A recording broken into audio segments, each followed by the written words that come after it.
tukwaniriza webale kubeera ku Bukede TV webale kulaba Agabotikedde. Waliwo omwami edde nnyo n'ebitabo bimwogerako ebitabo ebitukuvu. Omwami oyo yagenda n'ategeeza abantu ku kyalo nti nno alabye Katonda. Ne bamubuuza nti Katonda omusanzeewa, n'agamba njogedde naye. Ye oyogedde naye ki? Nti nze mulabye, era okumanya nti mulabye ali mu nju wange mu kisenge. Ne bamubuuza tuyinza ogenda tumulabeko, n'agamba ye tugende tumulabeko. Abantu ne bakuŋŋaana, bakabona bonna ne bajja, buli omu n'ajja alabe Katonda. N'abagamba ali omwo mu kisenge.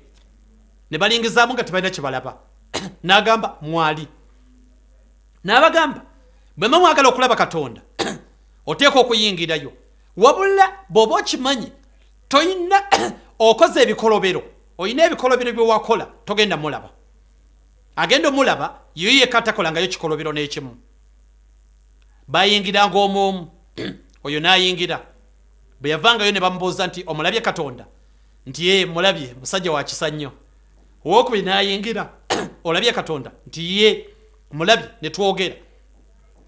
Wokusatu kumbi abantu bonna ku kyalo ne bavaayo bonna nga bagamba balabye Katonda. Naye amazima gali tekuli n'omu yamulaba.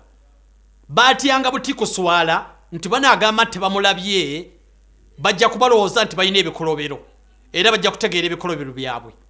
Era omusajja ono yabalaba n'aseka. Gw'osobola okulaba Katonda? Kiri gy'oli.